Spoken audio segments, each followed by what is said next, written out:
तो बच्चों इस वीडियो में डिस्कस करेंगे डीओई की तरफ से प्रोवाइड किए गए क्लास 8 के लिए मैथ के सैम्पल पेपर सेशन 2024-25 के सॉल्यूशन को दोनों मीडियम में एक साथ, जिसमें सेक्शन बी को सॉल्व करेंगे। सेक्शन ए अपलोड है, ओके। चैनल पर देख लेना, ज़्यादा तैयारी के लिए कमेंट को चेक कर लो, ठीक है। सीधा जाओ क्वेश्चन पर, सेक्शन बी, ठीक है। तो ध्यान से देखो सेक्शन बी। सबसे पहले इंग्लिश में क्वेश्चन को देखो। Section B question number 2, factorise m² - 25, ठीक है। हिंदी में क्वेश्चन को देखो। क्वेश्चन है मोस्ट इंपॉर्टेंट। सेकंड क्वेश्चन है m² - 25 का गुणनखंड कीजिए। ऐसा क्वेश्चन मिलेगा आपको पेपर में, ध्यान रखना, ठीक है। सॉल्यूशन देखो, आंसर नंबर 2, ठीक है। आंसर नंबर 2 ध्यान से देखो, m² - 25 है, ठीक है। तो ध्यान से देखो, इसको हम लिख सकते हैं m² तो सेम लिखेंगे, इसको लिख सकते हैं 5 का स्क्वायर, यानी कि जब डबल टाइम मल्टीप्लाई करोगे तो कितना आएगा, 25 ही आएगा, ठीक है। यानी कि 5 × 5 = 25, इस प्रकार से, ठीक है।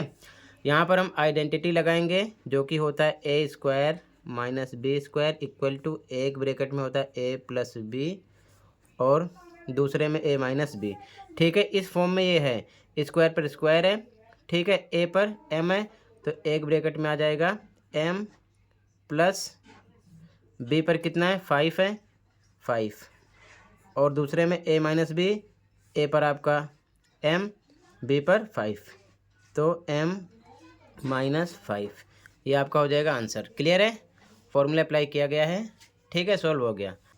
अगला क्वेश्चन देखो, कहीं पर डाउट होगा तो बताना, ओके। अगला क्वेश्चन है क्वेश्चन नंबर 3।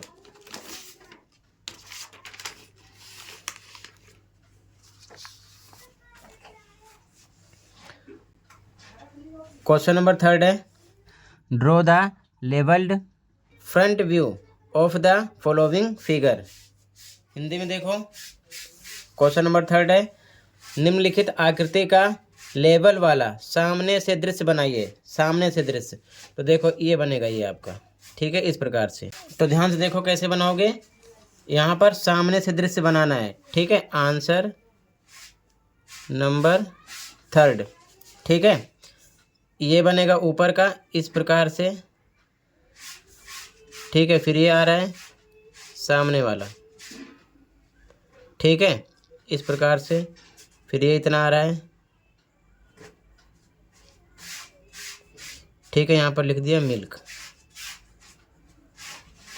ये बनाना है, कहने का मतलब ये आपका बनेगा सामने वाला दृश्य, ये ठीक है, सामने से ये बनेगा इतना। ये चीज़ ध्यान में रखना, ठीक है। ये यहाँ पर बनाया गया है, क्लियर है। आगे देखो, अगला क्वेश्चन देखो, ऐसे ही बना लेना।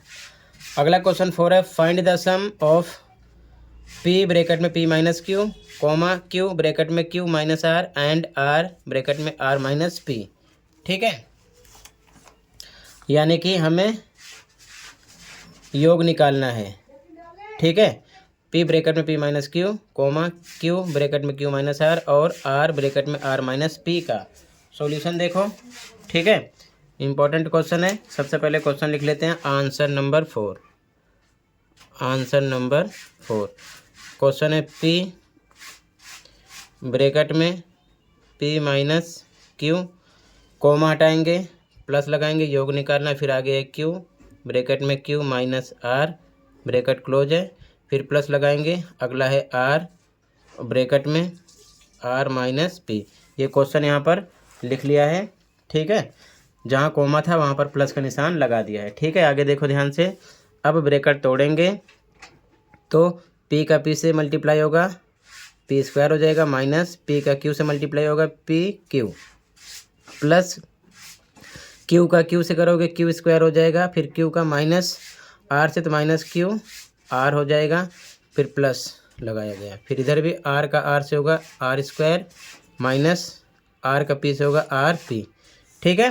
ब्रैकेट से बाहर जो टर्म है बारी बारी दोनों में मल्टीप्लाई किया गया है, सेम निशान लगाया गया है। आगे देखो, अब यहाँ पर हम p², इसके बाद में +q², इसके बाद में प्लस आर स्क्वायर, यानी स्क्वायर वाली टर्म एक साथ। इसके बाद में माइनस पी क्यू बचा था, लिख दिया गया, फिर माइनस क्यू आर, फिर माइनस आर पी। ठीक है, सबसे पहले स्क्वायर वाली टर्म लिखा गया, यानी कि P square plus Q square plus R square minus P Q minus Q R minus R P लिखा गया। ठीक है, अगर इसमें से कुछ सेम होता तो हम जोड़ सकते थे, लेकिन ऐड नहीं होगा, यहीं पर आपको रोकना पड़ेगा, ये आपका हो जाएगा आंसर। आगे देखो ध्यान से, अगला क्वेश्चन, कहीं पर डाउट होगा बताना। इसका अथवा वाला क्वेश्चन देखो, ठीक है, और वाला सिंप्लीफाई करना, एक्स ब्रैकेट में X minus 3 plus 2 and then evaluate for X equal to 1। ठीक है, हिंदी में देखो,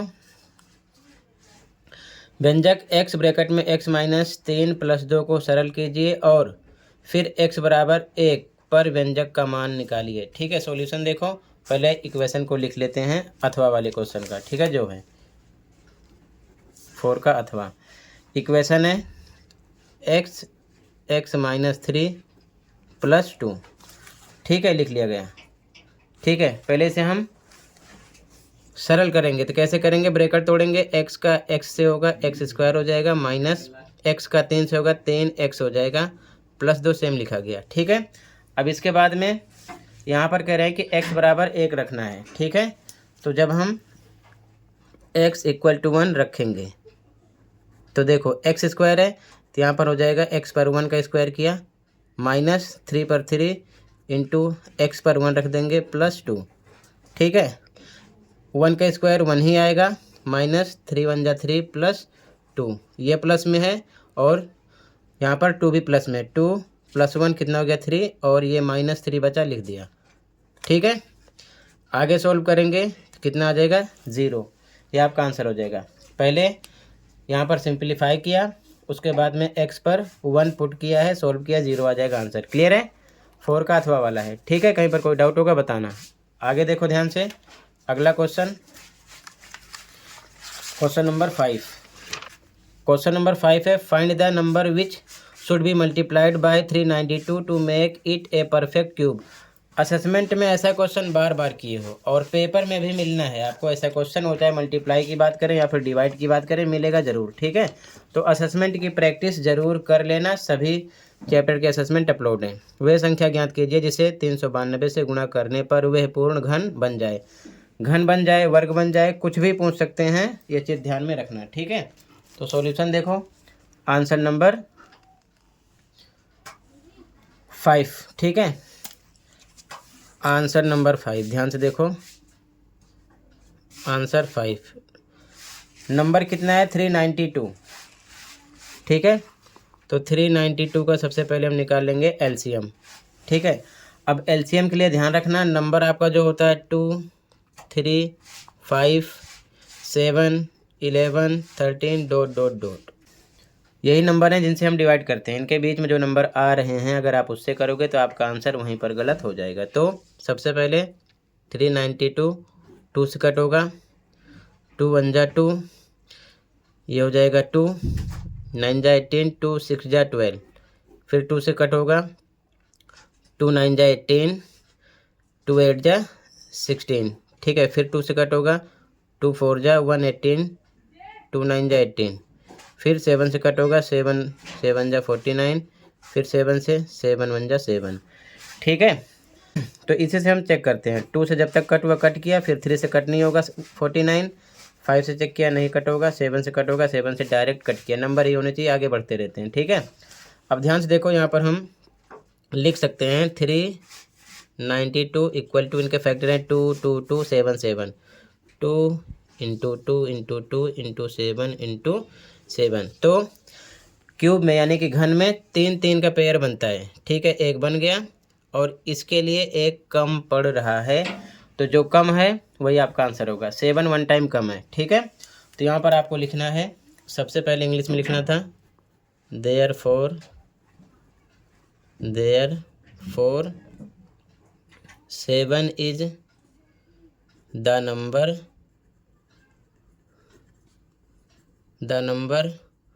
which should be multiplied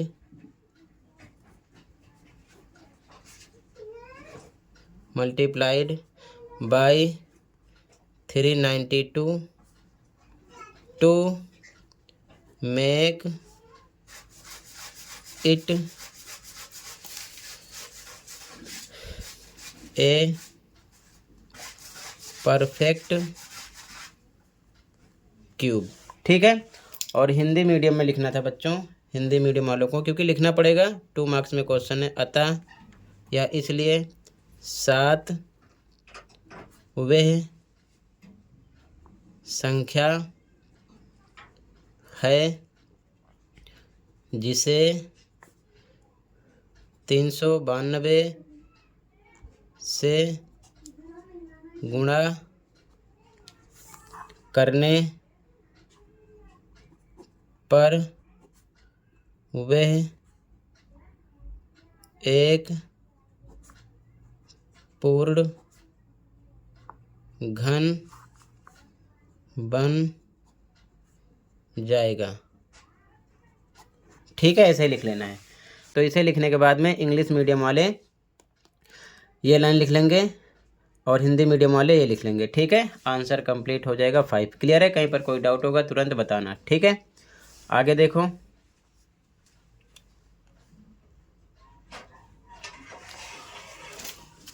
अगला क्वेश्चन है, Navneet had 425 rupees left after spending 75% of his money. How much money did he have. ठीक है, हिंदी में देखो। नवनीत के पास अपनी 75% धनराशि खर्च करने के बाद 425 रुपये बचे थे। उसके पास कितनी धनराशि थी? ठीक है, सॉल्यूशन देखो, ये भी इम्पोर्टेंट क्वेश्चन है। ठीक है, आंसर नंबर 6, आंसर नंबर 6। ध्यान से देखो, तो यहाँ पर सबसे पहले बात कर रहे हैं कि खर्च करने के बाद 75% खर्च किए हैं। ठीक है, तो हम यहाँ पर डायरेक्ट लिखेंगे, सबसे पहले परसेंटेज निकाल लेते हैं, परसेंटेज ऑफ सेविंग। ठीक है, इंग्लिश में। और हिंदी मीडियम में लिखना है बचत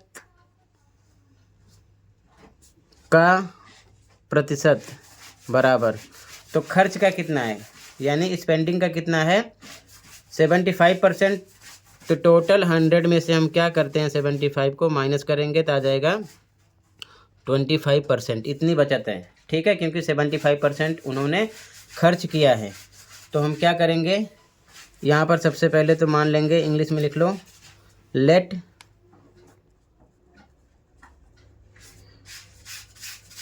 टोटल मनी बी एक्स। ठीक है, हिंदी में माना कुल धनराशि एक्स है। ठीक है, तो according to question, according to question, और हिंदी में लिखो प्रश्नानुसार, प्रश्नानुसार। ठीक है, अब ध्यान से देखो, यहाँ पर 25% बचा है। ठीक है, तो हम x का 25% निकालेंगे, तो x इंटू 25% इक्वल टू कितना, 425 के निकलेगा। अब इसके बाद में आगे x पर x इंटू 25 सेम लिखेंगे, परसेंट हटेगा, बटे के नीचे 100 आएगा।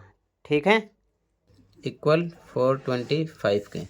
ठीक है, बाई 1 लगा के क्रॉस मल्टीप्लाई करेंगे तो x इंटू 25 इधर रहेगा, इधर 425 का किससे मल्टीप्लाई होगा, 100 से। ठीक है, 100 से, तो x equal to 425 into 100 divide में आगे इधर 25 कट करेंगे, 25 1 जा 25 4 जा 100, यानी कि 425 इंटू 4। ठीक है, इसका आपस में करना क्या है, मल्टीप्लाई। ठीक है, तो कितना मिलेगा, 4 5 जा 22, 4 2 जा 8, 2 10, 1 4 4 जा 16, 1 17। ठीक है, मल्टीप्लाई करने पर आपको मिल जाएगा 1700 रुपये, ठीक है, यानी कि 1700 रुपीज़, ठीक है, क्लियर है। तो ये आपका आंसर हो जाएगा, आंसर नंबर 6 हो जाएगा, ठीक है। ऐसे ही आपको ये लिखना है, नोट कर लो, ठीक है।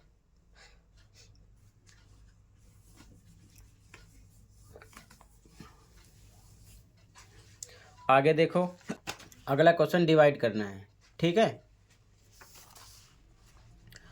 भाग कीजिए, देखो ध्यान से, अब ध्यान से देखो आंसर नंबर 7, ठीक है। Z square minus 4z minus 12 है, डिवाइड किससे करना है, जेड माइनस 6 से, ठीक है। ध्यान से देखो, तो सबसे पहले इसे सॉल्व करेंगे, Z square minus 4z minus 12, ठीक है। ध्यान से समझो, यहाँ पर जेड के साथ 1 हाइड है, तो स्टार्टिंग और लास्ट का मल्टीप्लाई होगा, 1 का 12 से करोगे मल्टीप्लाई, कितना आएगा 12। अब करना क्या है, 12 के दो फैक्टर ऐसे निकालो कि मल्टीप्लाई करने पर 12 आए, लेकिन लास्ट में देखो माइनस है तो माइनस करने पर, प्लस होता तो प्लस करने पर बीच का नंबर आना चाहिए, कितना आना चाहिए 4, तो हो जाएगा 6 इंटू 2, 6 2 = 12, और 6 में से 2 माइनस करोगे तो कितना आएगा 4, ठीक है। ये चीज़ ध्यान में रखना। तो यहाँ पर फिर से लिखेंगे जेड स्क्वायर, बीच का नंबर हटा देना है, ठीक है, माइनस लगा दिया। अब जो नंबर यहाँ पर हमने सोच लिया क्या, 6 माइनस 2 लिख दिया, साथ में जेड लगा दो, नंबर ये हटा देना है, ठीक है ना। फिर आगे माइनस 12 सेम लिख दिया, ठीक है। अब ये हो जाएगा जेड स्क्वायर माइनस 6 का जेड से होगा क्योंकि ब्रैकेट से पहले है, तो बारी बारी दोनों में मल्टीप्लाई होगा, तो हो जाएगा 6 जेड, और ये माइनस है, माइनस क्या हो जाएगा प्लस 2 का भी जेड से होगा, हो जाएगा 2 जेड, ठीक है। माइनस 12 सेम लिखा गया। दो दो का पेयर बनाओ, एक इसका बनेगा एक इसका बनेगा। अब इन दोनों में कॉमन नंबर क्या है, जेड, तो जेड लिखा, इससे इसको डिवाइड करोगे, मतलब कि जेड स्क्वायर है, कॉमन नंबर जेड से डिवाइड करोगे तो ऊपर डबल टाइम है जेड इंटू जेड, नीचे जेड 1 टाइम है, कट होगा तो 1 जेड बचेगा, जेड आ गया। फिर माइनस लगा दिया, इसी से 6 जेड में भी डिवाइड करना है, इस प्रकार 6 जेड को जेड से डिवाइड करोगे कॉमन नंबर से 6 आएगा, 6 लिखा, यानी कि इस कॉमन नंबर से इसको डिवाइड किया ये मिला, इसी कॉमन नंबर से इसमें भी डिवाइड किया ये मिला, ठीक है। अब यहाँ पर आ गए हम, तो यहाँ पर प्लस है, प्लस लगा दिया। अब इसमें कॉमन नंबर देखेंगे, जेड तो है नहीं, तो 2 निकालेंगे, 2 से 2 जेड में भी डिवाइड हो जाएगा और 2 से 12 में भी डिवाइड हो जाएगा, तो 2 कॉमन करेंगे, ठीक है। अब फिर से 2 से 2 जेड में डिवाइड करना है, मतलब कि 2 जेड में 2 से डिवाइड करोगे, 2 से 2 कट हो जाएगा, जेड आ जाएगा, ठीक है। फिर माइनस, अब 2 से 12 में भी डिवाइड करना है, कितना आ जाएगा 6, ठीक है। ऐसे ही कर लेना, 12/2 कितना आ जाएगा 6, ये चीज़ ध्यान में रखना। दोनों ब्रैकेट में सेम आना चाहिए, तभी समझ लेना कि आपने सही किया है, ठीक है। दोनों में सेम आ गया तो एक बार बाहर वाला लिखो, एक में जेड प्लस 2, तो जेड प्लस 2 हो गया, ठीक है। और एक बार सेम वाला लिख लो, जेड माइनस 6, ये इसके फैक्टर हो गए, इनको हम यहाँ पर सॉल्व कर चुके हैं, ठीक है। तो आगे देखो ध्यान से, यहाँ पर हम जेड माइनस 4z माइनस 12, ठीक है, इस पर क्या लिख सकते हैं, जेड प्लस 2 एक ब्रैकेट में और दूसरे में जेड माइनस 6, और नीचे जेड माइनस 6 सेम लिख दिया, ठीक है ना। अब जेड माइनस 6 से जेड माइनस 6 कट गया, बचने वाला नंबर है जेड प्लस 2, ये हो गया आंसर, ठीक है। ये कैसे आया, यहाँ पर मैंने समझा दिया है, ठीक है। इसे भी आप लिख सकते हो, अगर आपको डायरेक्ट लिखना है तो ऐसे लिख कर कट कर दोगे, जेड प्लस 2 बचेगा, ठीक है। लेकिन ये आपको समझना है क्योंकि इसका गुणनखंड करना पड़ेगा, ठीक है, ये चीज़ ध्यान में रखना। तो ये आंसर नंबर 7 हो जाएगा, ठीक है। अब सेक्शन सी यानी खंड सा स्टार्ट हो रहा है, जो कि मैं अगली वीडियो में डिस्कस करूँगा। आज की वीडियो में बस इतना था। इतने क्वेश्चन में कहीं पर कोई डाउट है कमेंट कर सकते हो। मिलते हैं अगली वीडियो में। Thank you for watching.